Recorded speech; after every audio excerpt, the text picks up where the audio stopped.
BNR gold and diamonds తరుగు తక్కువ బంగారం ఎక్కువ. ఇప్పుడు మన వైజాగ్ లో డ్రీమ్ వ్యూవర్స్ అందరికీ స్వాగతం సుస్వాగతం. సో పావలా శ్యామల గారి జీవితం మనందరికీ తెలుసు. సుమారు 300కు పైగా సినిమాలు చేసిన ఆవిడ. నార్మల్లీ అందరూ ఏమనుకుంటారంటే సినిమా వాళ్ళ జీవితం రంగులమయం అనుకుంటారు, కానీ ఆవిడ జీవితం మొత్తం పాపం అంధకారమే మిగిలింది. ఈ టైంలో ఆవిడ ఇలా ఉండడం అంటే నేను బాధ ఏంటంటే ఇంతకు ముందు నుంచి ఆవిడ స్థితి కొంచెం దీన స్థితికి వెళ్ళడం మనందరికీ తెలుసు. అప్పుడు కొంతమంది పాపం సహాయం చేయడానికి ముందుకు వచ్చారు. ఆ టైంలో నేను కొన్ని కమెంట్స్ ఏం విన్నానంటే నెగిటివ్ కమెంట్స్ పెట్టే వాళ్ళకి చెప్తున్నాను అనమాట. వీళ్ళకి ఎంత ఇచ్చినా సరిపోవట్లేదు అని చెప్పి కొంతమంది మాట్లాడారు. బట్ వాళ్ళ గురించి ఏం తెలుసు అని అలా మాట్లాడారు నాకు అర్థం కాలేదు.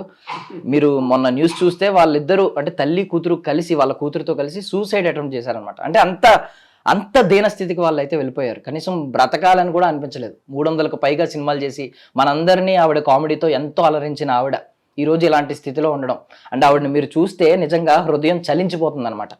అండ్ పాపం వాళ్ళ అమ్మాయి అంటే చాలా మంది ఏమనుకుంటారంటే పాపం వాళ్ళ అమ్మాయి వయసులోనే ఉన్నారు కదా, ఏదైనా వర్క్ చేసుకోవచ్చు అని అనుకుంటారు. బట్ ఆవిడ కనీసం నడవలేని స్థితిలో ఉన్నారు.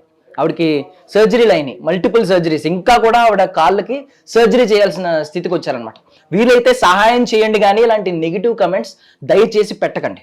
సో ఈ సూసైడ్ అటెంప్ట్ తర్వాత దైవం మానుష్య రూపేణ అన్నట్టుగా ఆర్కే ఫౌండేషన్ నుంచి డాక్టర్ రామకృష్ణ గారు పావలా శ్యామల గారిని అండ్ ఆవిడ కూతుర్ని కలిపి తీసుకొచ్చి మేము చూసుకుంటాం అని వారికైతే ఒక భరోసా, ఒక మనోధైర్యాన్ని అయితే ఇచ్చారనమాట. పావలా శ్యామల గారి పరిస్థితి చూస్తే మనకే చాలా దయనీయమైన స్థితిలో ఉన్నారు. మనకే హృదయం చలించిపోతుంది. మీరు ఒకవేళ నిజమైన సినిమా ప్రేమికులు అయితే ఎంతసేపు ఆ స్టార్ హీరోల కోసం లక్షలు ఆల్రెడీ కోటీశ్వరులు అపర కోటీశ్వరులైన వాళ్ళ కోసం మీరు 100,000 ఖర్చు పెట్టడం కాదు. నిజంగా ఒకవేళ సినిమా ప్రేమికులు అయితే ఎవరికైతే అవసరం ఉందో వాళ్ళకి ఇవ్వండి మీ డబ్బులు. అప్పుడు మీరు నిజమైన సినిమా ప్రేమికులు అనిపించుకుంటారు. మాట్లాడితే #TFI బానిస ఇలాంటివన్నీ ఈ సొల్లు డైలాగులు చెప్పుకోవడానికి తప్ప నిజమైన ప్రేమ అనేది కాదు. మీరు ఒకవేళ కళారంగాన్ని ప్రేమిస్తే అవసరం ఉన్న వాళ్ళకి సహాయం చేయండి, అంతే తప్ప ఏదో నెగిటివ్ కమెంట్లు పెట్టడం. మీకు తెలియనప్పుడు తెలుసుకోండి. పూర్తిగా తెలియకుండా ఎవరిని పడితే వాళ్ళని తిట్టకండి.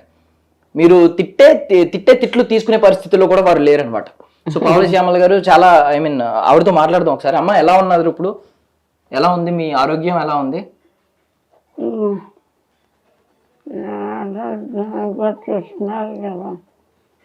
అయితే ఇవాళ ఇలా ఉందండి మీరు వచ్చిన వేళ. అమ్మ మీరు అంటే 300కు పైగా సినిమాలు చేసిన ఆవిడ. ఇప్పటికీ మీమ్స్ లో ఇప్పటికీ మీ వీడియోలు, పాత వీడియోలన్నీ ఇప్పుడు ట్రెండ్ అవుతున్నాయి. ఇప్పటికీ మేము మిమ్మల్ని చూస్తూనే ఉన్నాం, మీ వీడియోలన్నీ వస్తూ ఉన్నాయి. కానీ మీరు ఇలాంటి స్థితిలోకి వెళ్ళడం నిజంగా మాకే చాలా బాధాకరంగా ఉంది. మీరు అంత సూసైడ్ చేసుకుని ఎంత స్థితికి రావడం ఏంటమ్మా అసలు? ఏమైంది అంటే మీకు ఇప్పుడు మీకు మనోధైర్యం ఏం కరువైంది అసలు? ఇంతమందిని ఆలోచించిన మీకు మనోధైర్యం ఎందుకు కరువైంది?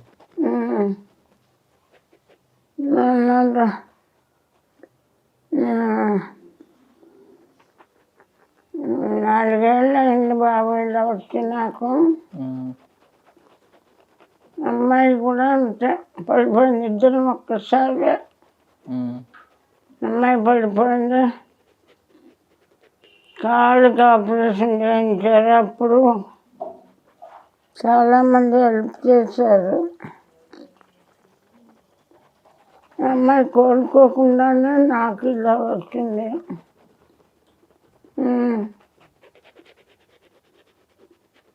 కాకపోతే అంటే నాకు ఇంత దానిలో కూడా నాకు అనిపించింది ఏంటంటే నా కూతురు ఏమైపోద్దో అంటున్నారు మీరు ఈ వయసులో కూడా. నా కూతురు ఏమైపోద్దో అనే బాధ అంటే తల్లికి ఎంత ఉంటది వాళ్ళ పిల్లల మీద. అంటే మీరు నడవలేని స్థితిలో ఉన్నారు, మీరు మీ హెల్త్ ఏంటో మీకే తెలియని స్థితిలో మీరు ఉన్నారు, మీకు హార్ట్లో హోల్స్ ఉన్నాయి. ఇలాంటి స్టేజ్లో కూడా మీరు మీ కూతురు గురించి ఆలోచిస్తున్నారు. మొన్న ఇంటర్వ్యూ చూశాను నేను, మొట్టమొదటి మాట మీ కూతురు గురించి మాట్లాడుతున్నారు. నా కూతురు ఏమైపోద్దో అని భయం వేస్తుంది, నేను పోతే నా కూతురు ఏమైపోద్దో అని. అలా తల్లి ప్రేమ ఎంత బాగుంటుందని ఇప్పుడు అర్థమవుతుంది అనమాట కొన్ని ఇలాంటివి చూస్తుంటే. మీ కూతురు ఖచ్చితంగా నయమవుతుంది, మీరైతే టెన్షన్ పడకండి. అండ్ నిజంగా మీరు మమ్మల్ని చాలా అలరించారమ్మా. మీరు నవ్వుతూ ఉండాలి, మీరు తిరిగి కోలుకోవాలని కూడా కోరుకుంటున్నాం. ఒకవేళ కోలుకుని మళ్ళీ సినిమాల్లోకి రావాలని ఉందా మీకు? ఏదో ఒక చిన్న క్యారెక్టర్ అయినా సినిమాల్లో చెయ్యాలి. చాలా బాగా మాట్లాడారు బాబు. నేను ఫస్ట్ మాట్లాడింది చాలా బాగుంది. మీరేం బాగా మాట్లాడారు, నేనేం మాట్లాడగలను ఇంకా. మీకు మళ్ళీ సినిమాల్లోకి రావాలని ఉందమ్మా? చిన్నగా అయినా ఒక చిన్న క్యారెక్టర్ అయినా చేయాలని ఉందా కోలుకుని? ఆశ లేదు బాబు, నాకు అలాంటి ఆశ లేదు. 55 సంవత్సరాలు ఆర్టిస్ట్గా బతికి ఇప్పుడు ఇలా ఆత్మహత్య తప్ప మరో దారి లేని విధంగా అయిపోయినా. అయ్యో మీరు అలా అనకూడదమ్మా. ఇప్పుడు చిరంజీవి గారు ఇంకా సినిమాల్లో హీరో కింద చేస్తున్నారు, ఆయనకి 70 సంవత్సరాలు దాటిని. మీరు అలా అంటే అలాగ మీరు మళ్ళీ సినిమాల్లోకి రావాలి, మళ్ళీ చేయాలని మేము కోరుకుంటున్నాం, కోలుకోవాలని కోరుకుంటున్నాం మేము. ఈ జన్మ కాదేమో, ఈ జన్మలో లేదు ఇంకా ఛాన్స్. మీ అమ్మాయి గురించి మీరు చాలా ఆవేదన చెందుతున్నారు. అసలు అంటే ఏం కోరుకుంటున్నారు మీ అమ్మాయి జీవితంలో? ఉన్న ఆశలు ఏంటి? మీ మీద ఎలాగో మీకు ఆశలు లేవు పెద్దగా. నేను ఈ ప్రపంచాన్ని 55 సంవత్సరాలు ఆర్టిస్ట్గా చూసా. ఇప్పుడు ఓల్డేజ్ హోమ్లో ఉంటూ దీనస్థితిలో ఉంటూ చూసా 25 ఏళ్ళ నుంచి. ఈ ప్రపంచంలో బతికే అర్హత మాకు లేదు. అలా అనకండి. అయ్యో నా బిడ్డను వదిలేసి నేను చనిపోతే దానికి అసలు లేదు, నన్నే చూడలేదు. ఇంక నా బిడ్డను ఎవరు చూస్తారు? మీ బిడ్డ మీ కళ్ళ ముందు కోలుకుని మంచిగా తిరిగితే అప్పుడు మీకు ఆనందంగా ఉంటారా? అప్పుడు పోనీ అప్పుడు ఆ రోజు వస్తే అప్పుడు కదా. వస్తుంది ఆ రోజు. మీ అమ్మాయికి మళ్ళీ సర్జరీ చేస్తే కాలుకి మళ్ళీ మీ అమ్మాయి మామూలుగా నడుస్తారు కొన్ని రోజుల్లో. ఏంటమ్మా ఇప్పుడు ఆర్కే ఫౌండేషన్లో ఎలా చూసుకుంటున్నారు మిమ్మల్ని? ఆయన మాట ఇచ్చారు నేను చూసుకుంటా ఇక నుంచి అని చెప్పి. రామకృష్ణ గారు ఇంకో ఇక్కడే ఉన్నారు, ఎలా చూసుకుంటున్నారు ఏంటి? రామకృష్ణ గారి పరిచయం కాకపోతే మీరు వాళ్ళ ఇంటర్వ్యూకి వచ్చేవాళ్ళు కాదు, మేము ఉండేవాళ్ళము కాదు. మేము ఉంటే కదా మీరు ఇంటర్వ్యూకి వస్తారు, నేను ఉంటే కదమ్మా. నేను ఉన్నానంటే రామకృష్ణ గారు దయ ఇదంతా. మీకు మగపిల్లలు లేరు కదమ్మా? లేదమ్మా. రామకృష్ణ గారు ఇప్పుడు మీ ఒకవేళ కొడుకు పుడితే ఎలాగే ఉండేవాడు అని అనుకుంటున్నారా?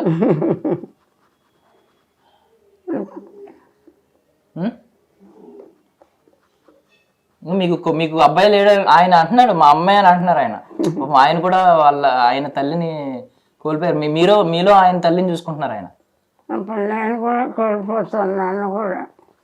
అయ్యో అలా అనకండి. అయ్యో వద్దు, తల్లిగా చూసుకోవద్దు నాయన. వాళ్ళ ప్లేస్లోకి నేను కూడా వెళ్ళిపోతాను.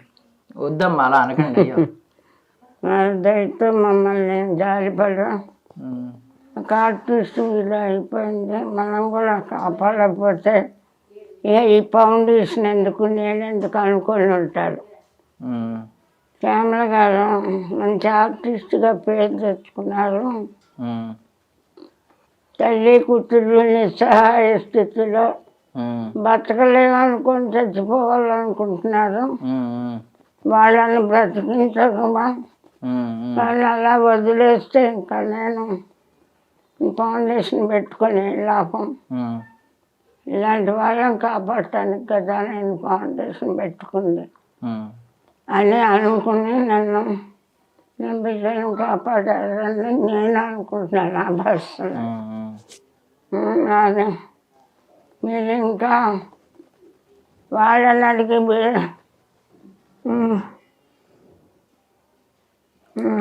సరే పోనీ మీకు జీవితంలో ఏం కోరికలు మిగిలి ఉన్నాయి అసలు? మీరు అది చెప్పండి పోనీ.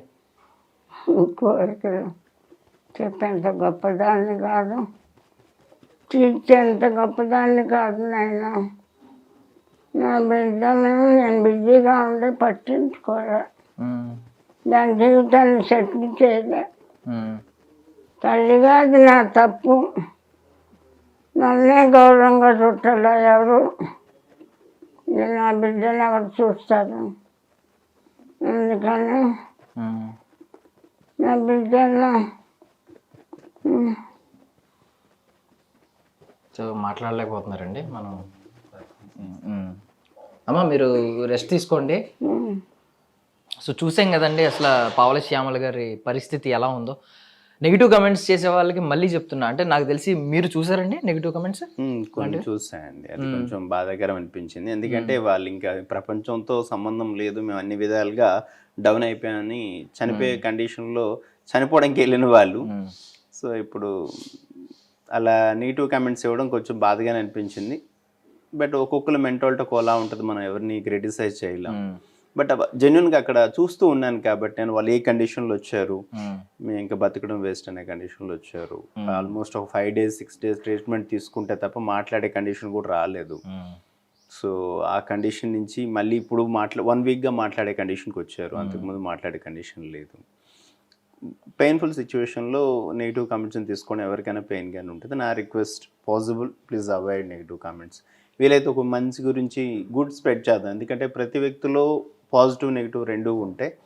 ఉండేటప్పుడు ప్రతి వ్యక్తిలో ఉంటాయి, మనకి అవసరమైన పాజిటివ్ తీసేసుకొని నెగిటివ్ని వదిలేస్తే ఏ ప్రాబ్లం లేదు. అండ్ మీరు చూస్తే ఇప్పుడు ఎవరైనా జస్ట్ ఒక 10 సినిమాలు చేసిన యాక్టర్ వెంట కూడా సెల్ఫీలు అంటూ పరిగెడుతూ ఉంటారు. ఎవరైతే ఇప్పుడు సినిమాలు చేస్తున్నారు, 300కు పైగా సినిమాలు చేసిన ఆవిడ ఇప్పుడు ఈ రోజు ఇలాంటి పరిస్థితిలో ఉన్నప్పుడు ఎవరన్నా బయట అభిమానులు అని వచ్చి సెల్ఫీలు తీసుకుని లేదా మంచిగా మాట్లాడి ఫ్రూట్స్ కొనిచ్చి ఇలాంటి పరిస్థితులు ఏమైనా చూసారా మీరు?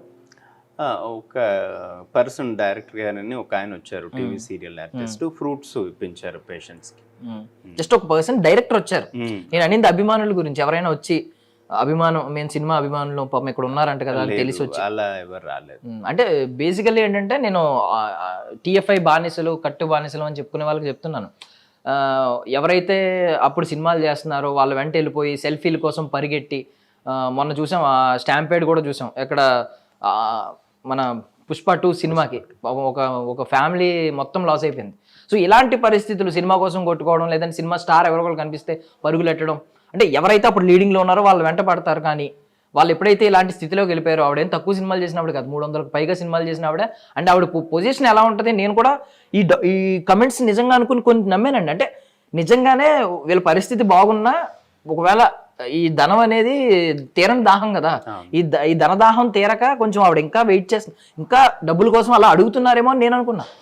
మొన్న సూసైడ్ అటెంప్ట్ అనేసరికి నాకు కొంచెం బాధేసింది. ఈ రోజు అందుకే చూడడానికి వచ్చాం అసలు ఎలా ఉంది పొజిషన్. వాళ్ళకి ఎన్ని హెల్త్ ఇష్యూస్ ఉన్నాయంటే, అమ్మాయికి సర్జరీస్ అవసరం, ఒక్క సర్జరీ కాదు మల్టిపుల్ సర్జరీస్ అవసరం ఉన్నాయి. అమ్మాయి మళ్ళీ లేసే కండిషన్ రావాలంటే చేసినా కూడా గ్యారంటీ లేదు. ఈమెకి కూడా చాలా ప్రాబ్లమ్స్ ఉన్నాయి, కిడ్నీ ప్రాబ్లం ఉంది, హార్ట్ ప్రాబ్లం ఉంది, so Parkinson's, nervous system completely ఇది ఉంది. So completely they are the bedridden patients. వాళ్ళు 90% ఇంకా నడిసి లెగిసే పరిస్థితి లేదు. So whatever they can, మనం ఆ బెడ్ మీద మాత్రం వాళ్ళని ట్రీట్ చేయాలి. దట్ మెడికల్ ట్రీటింగ్ ఉండాలి. నార్మల్గా వేరే ఇంట్లో కానీ ఎక్కడైనా పెట్టుకుని చూసుకునే కండిషన్ లేదు. సో మీకు కుదిరినంత వరకు మీరు ఫుడ్ దగ్గరికి పెడుతున్నారు, ఫుడ్ ఇస్తున్నారు, వాళ్ళకి షెల్టర్ ఇస్తున్నారు, ట్రీట్మెంట్ కూడా మీకు కుదిరినంత వరకు అందిస్తున్నారు. బట్ మీరు వీటన్నిటికంటే మనోధైర్యాన్ని ఇచ్చారు వాళ్ళకి. ఈ రోజు మళ్ళీ బ్రతుకుతామనే ధైర్యం వచ్చింది. సూసైడ్ చేసుకున్న ఆవిడ ఈ రోజు కొంచెం కోరికలు లేవు, కానీ వాళ్ళ అమ్మాయి గురించి ఆవిడకి ఇంకా బెంగ ఉంది. మా అమ్మాయి గురించి బతకాలి, నేను చనిపోతే, నేను ఉన్నప్పుడే మా అమ్మాయి పరిస్థితి బాధాకరంగా ఉంది, నేను చనిపోతే ఇంకా మా అమ్మాయికి అస్సలేమీ ఉండదు అని చెప్పేసి ఆ సఫరింగ్ అనేది మదర్లో ఉంది. ఇప్పుడు ఎంత అవుతుందండి ఆవిడకి ఒకవేళ సర్జరీ చేస్తే? ఒక 3 to 4 lakhs మధ్యలో అవ్వచ్చు, హాస్పిటల్ బట్టి అంత అవుతే సెట్ అయ్యే అవకాశం ఉంది. బట్ 100% మళ్ళీ నడుస్తుందని చెప్పలేం కానీ, బట్ దాని తర్వాత ఫిజియోథెరపీ అంతా చేస్తే ఛాన్సెస్ సర్తారు. సో ఎవరైనా అంటే తప్పుగా అనుకోకండి, ఒకవేళ కోపం వచ్చి అన్న నేను అన్న మాటలకి మీరు నన్ను తిట్టినా పర్వాలేదు, కానీ ఎవరైనా సహాయం చేయాలనుకుంటే మాత్రం దయచేసి సహాయం చేయండి ఇలాంటి వాళ్ళకి. లిటరల్లీ నిజంగా నేను చూశాను ఈరోజు వాళ్ళ పొజిషన్ ఎంత దీన స్థితిలో ఉందో. అంటే ఒకప్పుడు అంత రాజయోగం, మనం చూసాం కదా 300 సినిమాలు చేసిన ఆవిడ ఇలాంటి పొజిషన్లో ఉంటుందంటే ఎవరికైనా కొంచెం హృదయం చలిస్తుంది. సో మీ వంతుగా మీరు ప్లీజ్ ఎవరైనా మీకు తోచినంత సహాయం చేయండి ఆర్కే ఫౌండేషన్కి. అండ్ వాళ్ళు ఆర్కే ఫౌండేషన్ ఒకవేళ మీరు సహాయం చేయకపోయినా, మీరు ఎవరు సహాయం చేస్తానని తెలియకముందే వీళ్ళైతే వాళ్ళకి ప్రామిస్ చేశారు, మేము చూసుకుంటాం వాళ్ళ బాధ్యతని. పాపం వాళ్ళకు కూడా మీ సహాయాన్ని అందించండి. అండ్ సార్ ఎలా స్టార్ట్ అయింది అసలు ఆర్కే ఫౌండేషన్, ఏ ధ్యేయంతో మొదలైంది, కారణం ఏంటి, ముఖ్య కారణం? నేను చిన్నప్పుడు మా అమ్మగారు బెడ్ రిడన్ పేషెంట్గా చనిపోయారు, న్యూరో ప్రాబ్లంతో. సో మా అమ్మగారు చాలా హెల్తీగా ఫిట్గా ఉన్న వ్యక్తి, జస్ట్ 3 to 4 monthsలోనే బెడ్ రిడన్ అయ్యి ఆవిడ కంప్లీట్లీ బాగా వీక్ అయిపోయి బెడ్ సోర్స్తో చనిపోవడం జరిగింది. సో అది నేను చూశాను. నేను అప్పుడు పిల్లవాడిని కాబట్టి ఏం చేయలేకపోయాను పెద్దగా మా అమ్మగారికి. సో అప్పుడు అనుకున్నాను పెద్ద అయిన తర్వాత అట్లీస్ట్ ఒక 10 మందికైనా పేషెంట్స్కి హెల్ప్ చేద్దాం, బెడ్ రిడన్ వాళ్ళకి హెల్ప్ చేద్దాం అనుకున్నాను. దేవుడు కొంచెం నాకు ఎక్కువ అవకాశం ఇచ్చాడు, మంచి ఫ్రెండ్స్, మంచి బిజినెస్, మంచి ఫ్యామిలీ ఇవన్నీ ఇవ్వడం వల్ల సో ఆల్మోస్ట్ గత 18 సంవత్సరాలుగా 15,000 మంది పేషెంట్స్కి మనం ఇలాంటి వాళ్ళకి చేయగలిగాము. 18 సంవత్సరాలుగా 15,000 మంది పేషెంట్కి చేయగలిగాం. 3 years బ్యాక్ 15 years యానివర్సరీ కూడా ఫంక్షన్ చేసుకుని దానికి గవర్నర్ గారు వచ్చారు. సో 12 years నా కంపెనీ సపోర్ట్తో నేను ఓన్గా రన్ చేస్తాను. ఇది ఒక 5-6 years నుంచి ఇంకా ఇది రన్ చేయడం కష్టం, ఎందుకంటే ఇది రన్ చేసే ప్రాసెస్లో ఒక 3 CR ప్రాపర్టీ కూడా డిస్పోజ్ చేయాల్సి వచ్చింది నేను. ఎందుకంటే నార్మల్ వ్యక్తికి అన్నం పెట్టడం వేరు, ఇక్కడ పేషెంట్స్ మీరు చూస్తుంటారు, ఈ 2nd floor ఇంకా సీరియస్ కండిషన్ పేషెంట్స్ ఉంటారు. నార్మల్ వ్యక్తిని ట్రీట్ చేయడం ఈజీ ఉంటుంది, వాళ్ళకి నార్మల్ ఫుడ్ ఇస్తే సరిపోదు. పేషెంట్స్ అనేటప్పటికీ డైపర్స్కి, గ్లౌజెస్కి, మెడిసిన్స్కి, మళ్ళీ సర్వీసెస్, డాక్టర్స్ కానీ నర్సెస్ కానీ అంతమంది ఫ్రీగా రాలేరు కదా మనకి వాలంటరీగా. ఇవన్నీ చూసుకుంటే ఇది బిగ్ బర్డెన్. సో అందువల్ల ఒకప్పుడు 60 మందికి చేసేవాడిని, దాన్ని 45 మందికి తీసుకొచ్చాను. బట్ స్టిల్ 2-3 పెరుగుతుంటారు, తరుగుతుంటారు. సో లాస్ట్ 6 years బ్యాక్ ఇది క్లోజ్ చేద్దాం అనుకుని, నా ఫైనాన్షియల్గా టైర్డ్ అయిపోయాను, ఏదో మా అమ్మగారి గురించి చేద్దాం అనుకున్నాను, చేశాను. బట్ అప్పుడు పోలీసు వాళ్ళ డిపార్ట్మెంట్ వాళ్ళు వచ్చి, డాక్టర్ గారు మీకు హెల్ప్ కావాలని మాకు తెలియదు, మేము ఇస్తూ ఉన్నాం, మీరు చేస్తూ ఉన్నారు, మీ వల్ల అయింది, సో ఇప్పుడు మీకు హెల్ప్ అవసరం ఉంది కాబట్టి మేము పెద్దవాళ్ళకి ఇన్ఫార్మ్ చేసి అని సజ్జనార్ సార్కి, పెద్దవాళ్ళు IPS ఆఫీసర్లు వాళ్ళు తీసుకొచ్చారు. వాళ్ళతో పాటు కొంతమంది ఇన్కమ్ ట్యాక్స్ ఆఫీసర్స్ కూడా వచ్చారు. సో అప్పటి వరకు మనకి ఎలాంటి ట్యాక్స్ ఎగ్జామ్షన్స్ ఏం లేవు, ఓన్గా అవుతుంది, చేసుకుంటూ పోతూ ఉన్న ఫ్యాషన్తో. రామకోటయ్య సార్ని ఇన్కమ్ ట్యాక్స్ కమిషనర్ ఆయన వచ్చి, ఆయన మొత్తం మనకు పర్మిషన్స్ అన్నీ ఇప్పించి ఒక ఆఫీసర్ని పెట్టి, ఆయనే కమిషనర్లు అందరి దగ్గర నుంచి కూడా ఎవ్రీ మంత్ కొంత అమౌంట్ మనకు వచ్చేటట్టు, పోలీస్ డిపార్ట్మెంట్ నుంచి కూడా అలాగే సజ్జనార్ సార్ ఎవరైతే ఉన్నారో అప్పటి నుంచి కూడా మనకి ఆయన మెయిన్ సపోర్ట్. ఆయన కూడా కింద ఆఫీసర్స్ని మోటివేట్ చేసి, మీరు పేషెంట్ పంపించడమే కాదు, పేషెంట్లతో పాటు మనం హెల్ప్ కూడా చేద్దాం, ఆర్కేకి హెల్ప్ అవసరం ఉంది అని చెప్పేసి. ఆల్మోస్ట్ కరోనా టైంలో అయితే యూజువల్గా పేషెంట్స్ని ACP గారు వీళ్ళు పంపించారు 11 o'clockకి. అలా అప్పుడప్పుడు ఒక్కొక్కరు తీసుకొస్తుంటారు, ఎందుకంటే ఇక్కడ పేషెంట్లకి ఒక బెడ్ చనిపోతే ఇంకో పేషెంట్కి ఖాళీ అవుతుంది ఆ బెడ్ అనేది. కానీ కరోనా టైంలో జీపుల్లో తీసుకొచ్చేవాళ్ళు, దగ్గర దగ్గర రోజుకి 10 మంది, 12 మంది, 15 మంది అలా. ఇక్కడ దించేలోపు కూడా చనిపోయేవాళ్ళు SPOT. అప్పుడు కంప్లీట్లీ హెవీ ఉండే కరోనా. సో కొంతమందిని మనం సేవ్ చేయగలిగాం. అప్పుడు సజ్జనార్ గారు ఆల్మోస్ట్ 1కి 2కి కూడా కాల్ చేసేవాళ్ళు, డాక్టర్ గారు ఎలా ఉన్నారు, ఏంటి, మీకు ఏం కావాలి, నేను పంపిస్తానని చెప్పేసి. సో ఇవేవైతే చైర్స్ ఉన్నాయో ఇవే మాకు ICU బెడ్స్, ఎందుకంటే పైన అంతా కూడా ఫుల్ అయిపోయింది. So whatever we can, so we are there to support. But ఇప్పుడు వీళ్ళకి స్టిల్ ఏదైతే హెల్ప్ అవసరం అవుతుంది ఈ ఫౌండేషన్కి, అది ఒక 60 to 70% రీచ్ అవ్వగలుగుతాను. మిగిలింది ఒక 30-40% డెఫిసిట్ అవుతూ ఉంది, అది ఛాలెంజింగ్ ఉంది. దానివల్ల మేము ఇలాంటి సర్వీస్ చేయడానికి మనుషులు తక్కువ మంది దొరుకుతారు బెడ్ రిడన్ పేషెంట్ చేయడానికి. దట్టు మనం శాలరీస్ టైంకి ఇవ్వకపోవడం వల్ల ఇంకొన్ని ఇబ్బందులు, ప్రాబ్లమ్స్. బట్ లక్కీలు ఏంటంటే నా స్టాఫ్ ఎవరైతే ఉన్నారో వాళ్ళే నా స్ట్రెంత్. ఈ 18 సంవత్సరాలు ఇది రన్ చేస్తున్నాం అంటే 18 సంవత్సరాలు చేసిన వాళ్ళు ఉన్నారు మా దగ్గర, 18 సంవత్సరాలు పనిచేసిన వాళ్ళు ఉన్నారు మా దగ్గరకు. వచ్చిన పేషెంట్లు 10 నిమిషాలు చనిపోయారు అన్నాను కదా, అలా 10 సంవత్సరాలు, 12 సంవత్సరాలు, 14 సంవత్సరాలు బతికిన వాళ్ళు కూడా మా దగ్గర ఉన్నారు. 2014లో CA నాగేశ్వరరావు గారిని కార్ఖానా CAగా ఉండే, అప్పుడు ఆయన ఒక పేషెంట్ పంపించారు. ఆయన ఇప్పుడు ACP కుకటపల్లి ఉంటుంది వాళ్ళ ఆఫీసు, క్రైమ్ డివిజన్లో. మనం చనిపోతే ఆ పేషెంట్ ఫోటోలు పంపిస్తే 12 సంవత్సరాలు ఇంకా ఇవిడ బతికే ఉన్నారు మీ దగ్గర అని చెప్పేసి ఆయన. బట్ ఆయన రాలేదు, కానీ అప్పుడప్పుడు ఆయనకి ఫైనాన్షియల్ హెల్ప్ చేయడం మాకు. ఇనిషియల్గా ఇక్కడ ఇన్స్పెక్టర్గా ఉండేటప్పుడు రెగ్యులర్గా వస్తూ ఉంటాయి. సో ఇలా మా దగ్గరకు ఒకసారి వచ్చారంటే, ఒకసారి వీల్ చైర్తో మేము బెడ్ రిడన్ వాళ్ళే తీసుకుండి, ఇక్కడ నార్మల్ వాళ్ళు తీసుకున్నాను. ఎందుకంటే మా అమ్మగారు బెడ్ రిడన్ పేషెంట్కి చనిపోయారు కాబట్టి I want to support bed ridden. ఒక్కసారి బెడ్ రిడన్ పేషెంట్కి మనం అడ్మిషన్ ఇచ్చామంటే స్టిల్ గ్రేవ్ యార్డ్ వరకు మనమే చూస్తాం. So this is what we are doing here. ఇప్పుడు ప్రెసెంట్ ఎంతమంది ఉన్నారు సార్? 47 పేషెంట్స్. 47 పేషెంట్స్ ఉన్నారు. మీ అమ్మగారికి మీరు ఆ బెడ్ రిడన్ టైంలో సేవలు చేయలేకపోయిననే ఉంది, ఆ ఆవేదన ఉంది మీలో? ఎస్. పావలా శ్యామల్ లాంటి వాళ్ళు చాలా మంది ఉన్నారు, కొంత సపోర్ట్ చేసే వాళ్ళు కూడా చాలా మంది ఉన్నారు. బట్ ఒకప్పుడు వితౌట్ ఎనీ సపోర్ట్ నేను చేయగలిగేవాడిని. ఇప్పుడు నేను ఫైనాన్షియల్గా డౌన్ అయ్యాను, అప్పుడు సొసైటీ నుంచి కానీ సిస్టమ్ నుంచి కానీ సపోర్ట్ తీసుకోవడానికి ప్రయత్నం. గవర్నమెంట్ సపోర్ట్ అయితే మాకు లేదు. సో సివిలియన్స్, ఆఫీసర్స్ ర్యాంక్లో ఉన్న వాళ్ళు, గవర్నమెంట్లో ఉండే వాళ్ళు కూడా వాళ్ళ వల్ల అయింది ఏదైనా బర్త్డే సెలబ్రేట్ చేసుకుని ఆ విధంగా సపోర్ట్ చేస్తారు. అంటే ఒకవేళ నిజంగా మీరు మీ మదర్కి ఆ టైంలో సేవలు అందించి, మీరు మీ మదర్ అన్నీ చూసి వెళ్ళినా ఆవిడంత ఈ రోజు అంత హ్యాపీగా ఉంటారు. నాకు తెలిసి పైనుంచి చూస్తే ఇంతమందిని మీరు చూడడం, ఇంతమందిలో మీ మదర్ని చూసుకోవడం, నిజంగా మీ మదర్ పైన చాలా హ్యాపీగా ఉంటారు. ఇలాంటి కొడుకుని అన్నాను నేను అని చెప్పి చాలా గర్వపడుతూ ఉంటారు. సో మీకు ఖచ్చితంగా సహాయం అందాలి. అంటే ఇలాంటి మంచి కాజ్తో ఉన్న వాళ్ళకి మీరు మీరే వెన్ను తిరుగుదాం అనుకున్నారు ఒక 6 ఇయర్స్ బ్యాక్. బట్ దేవుడు కూడా ఏదో రకంగా ఒక డోర్ ఓపెన్ చేసి ఇప్పుడు కూడా ఒకవేళ దైవం మానుష్య రూపేనా అని ఈయన ప్రూవ్ చేసుకున్నారు. సో మన వంతుగా మనం కూడా మీకు తోచినంత మీరు ఎవరైనా సహాయం చేయాలనుకుంటే, ఎంతో కొంత సహాయం చేయాలనుకుంటే దయచేసి ఒకసారి మీరైనా విజిట్ చేయండి, ఆర్కే ఫౌండేషన్కి విజిట్ చేయండి, చూడండి, మీకు తోచినంత సహాయం చేయండి. ఎయిదర్ డబ్బులు ఇవ్వండి, లేదంటే ఫ్రూట్స్ కొనివ్వండి, లేదంటే వాళ్ళకి మెడిసిన్కి ఎంత అవుతుందో తెలుసుకోండి. అంటే అట్లీస్ట్ 1 డేకి ప్రతి పేషెంట్కి లెక్క చొప్పున ఎంత మెడిసిన్ అవుతుంది, లేదంటే ఫుడ్కి ఎంత అవుతుంది తెలుసుకుని అట్లీస్ట్ మీ బర్త్డేస్కి కానీ లేకపోతే ఏదన్నా అకేషన్కి కానీ, లేదా మంచి పని చేయడానికి అకేషన్ అవసరం లేదు. సో ఏదో ఒక రకంగా మీరైతే మీ సహాయాన్ని అందించి దైవం మానుష్య రూపేనా అని మనలో కూడా దేవుడు ఉన్నాడు, మనలో కూడా మానవత్వం ఇంకా బ్రతికే ఉంది అని నిరూపించుకోండి. సో ఇన్స్టాగ్రామ్, ఫేస్బుక్, ఈ సోషల్ మీడియా మొత్తం రకరకాల క్రింజ్ వీడియోలు, చెత్త వీడియోలు చూస్తూ ఉన్నాం. సో ఈ వీడియో మాత్రం మీ కంట పడితే ఖచ్చితంగా దయచేసి ఒకసారి ఆర్కే ఫౌండేషన్కి అప్రోచ్ అయ్యి పాపం రామకృష్ణ గారికి ఆయన సహాయం చేస్తున్న ఆ చేతికి మీ చేతిని కూడా ఒక్కసారైనా అందించండి. ఇది నేను రిక్వెస్ట్ చేస్తూ అడుగుతున్నాను అనమాట. థ్యాంక్ యూ సో మచ్ మీరు అందరూ వాచ్ చేసినందుకు. థ్యాంక్ యూ సో మచ్ అండి. మీ సేవా గుణం ఇంకా ముందుకు వెళ్ళాలని, మీరు దయచేసి ఈ ఆర్కే ఫౌండేషన్ ఇంకా ఎక్కువ మందికి సహాయం కల్పించాలని వారి ఎండింగ్ ఏదైనా ఒక లైన్ ఉంటుందండి. అంటే స్టార్టింగ్ ఎంత బాగుందనేది కాదు, ఎండింగ్ ఎంత బాగుందనేది ముఖ్యమని. ఈవెన్ సినిమాలో కూడా మనకి క్లైమాక్స్ నచ్చకపోతే సినిమా బాగాలేదని చెప్తాం. టాక్ స్టార్టింగ్ హీరో ఎలివేషన్ ఎలా ఉన్నా, హీరో ఇంట్రడక్షన్ ఎలా ఉన్నా అవసరం లేదు, క్లైమాక్స్ సాటిస్ఫాక్షన్ ఇవ్వాలి. సో అలాగే జీవితం ముగింపు దశలో మీరు చూస్తున్నారు వాళ్ళని, నిజంగా మిమ్మల్ని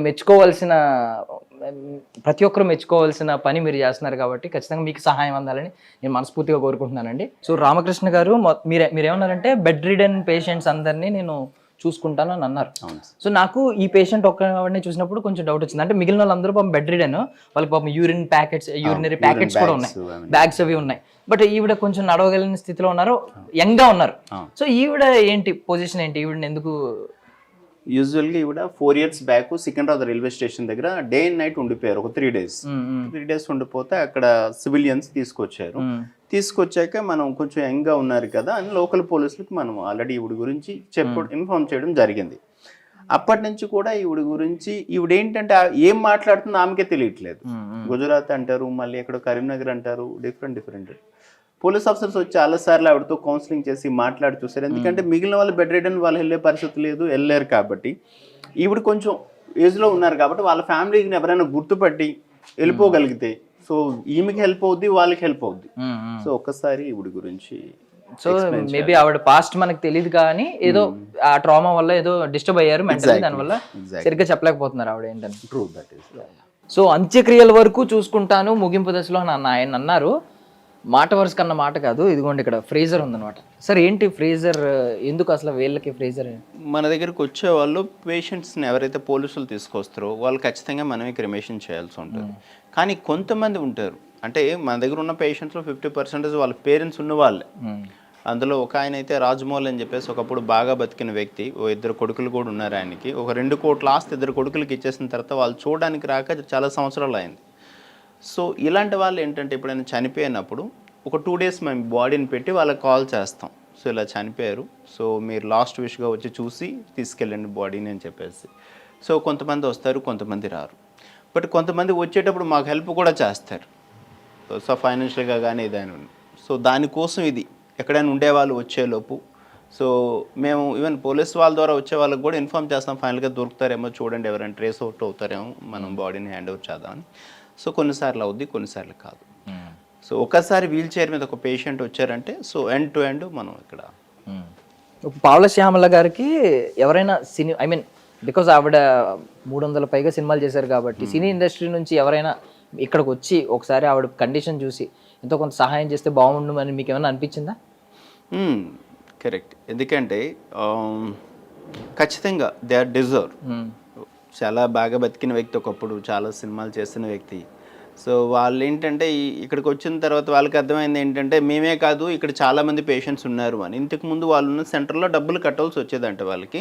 జనరల్గా ఇది అలాగే అనుకుంటారు, ఇనిషియల్గా అడగరు, తర్వాత అడుగుతారేమో అనుకుంటారంట. బట్ వాళ్ళు వచ్చిన 10 daysకి వాళ్ళు రియలైజ్ అయింది ఏంటంటే మేమే కాదు మాలాంటి వాళ్ళు ఇంకా చాలామంది ఉన్నారు. సో మేము మీకు భారం కాకూడదు, మా వల్ల అయినా ఎవరైనా వచ్చేదాన్ని ఇస్తే అది మాకు హెల్ప్ అవుద్ది, అట్ ద సేమ్ టైం ఫౌండేషన్కి హెల్ప్ అవుద్ది అని చెప్పేసి వాళ్ళు చెప్పడం జరిగింది. కానీ బట్ ఇంతవరకు నాకైతే ఎవరి నుంచి కాల్స్ రాలేదు. థ్యాంక్ యూ రామకృష్ణ గారు, thank you. And don't forget to subscribe to iDream. And for more videos, Please subscribe to iDream. Please subscribe to iDream. Please subscribe iDream. And please subscribe to iDream. For more videos, subscribe to iDream. please like, share, and subscribe to the channel. Congratulations, iDream. Subscribe to iDream.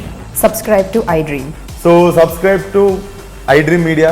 iDream team అందరికి huge congratulations. Please subscribe iDream Media. Please subscribe to iDream. Subscribe iDream. Please subscribe to iDream. iDream అంటే నా కళల ఛానల్ను subscribe చేసుకున్న నోరు తిరుగుతలేదు, మీరైతే గంట గుర్తు కొట్టండి. For more such videos, please subscribe to iDream. Subscribe to iDream. Please subscribe to iDream. Please subscribe iDream media. Please do subscribe to iDream. Please subscribe to iDream Media. For best entertainment and information, please subscribe iDream.